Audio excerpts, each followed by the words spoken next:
This is part 11 of my progress report so far for our wall out of Reback Island, Langkawi. I own a 2013 38-foot Island Spirit catamaran, and here's an image of Reback Island, and follows a photograph of Reback Island. In the top middle of the picture is the shipyard and then the marina.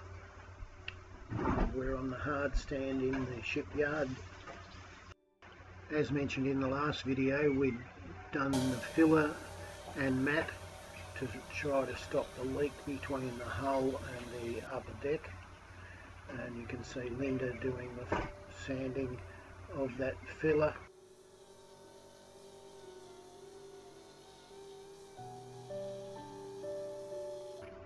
I'm quite happy with the job we've done so far, filling and laying a mat over the top of the filler and then finishing it off with more filler to get the curve right around the whole boat, right where the hull joins the upper deck.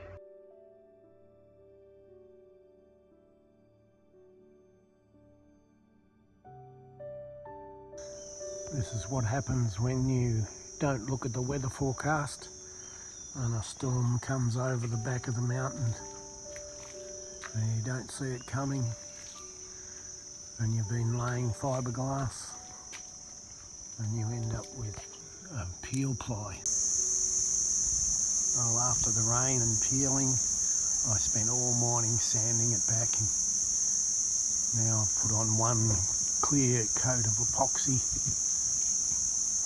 and hopefully I'll be able to recover.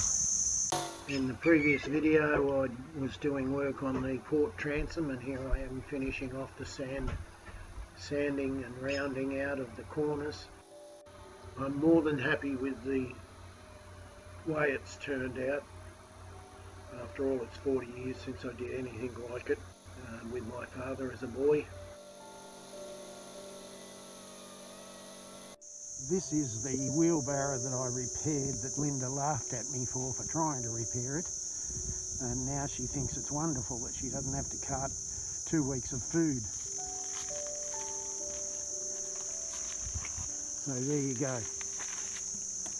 Now all we have to do is get it up onto the boat.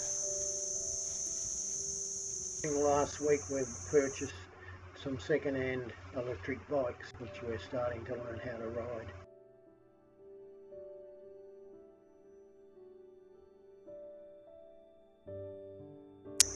If you remember the previous video of how we prepared the Divinycell sandwich core and used epoxy to fasten it to the port transom, then we cut up small pieces of Divinycell on angles so that we could fill in the gaps where the bends between the step and the transom and other areas.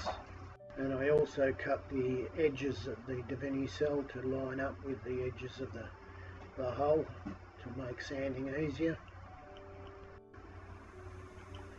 It may still look a little bit untidy, but I sanded off the edges and rounded them out so that the dinghy wouldn't bash up against the sharp edges.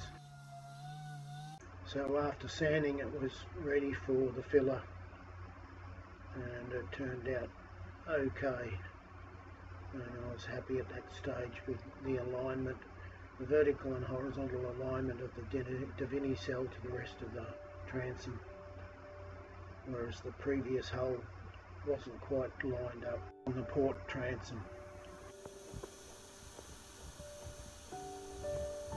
So here is some video of the starboard transom with the first layer of filler and prior to sanding it off. A little bit ugly, a little bit untidy, but it turned out okay. Likewise with the step, I've made a few mistakes there, but I've cleaned it up. With the sanding discs, the air sander, and as you can see, it turned out reasonably well, and I was happy with progressing with the next step, and that was to lay a coat of thickened epoxy and then matte, double bias matte across the top of it. And here it is with the mat and epoxy laid just prior to sanding it off and tidying it up even further. Once I've sanded it off and it looked neat and tidy and it was ready for the next process. And that will be going around the whole boat and cleaning up any mistakes. Then we'll spray 2 or 3 or even 4 coats of epoxy prior to 3 or 4 coats of copper coat.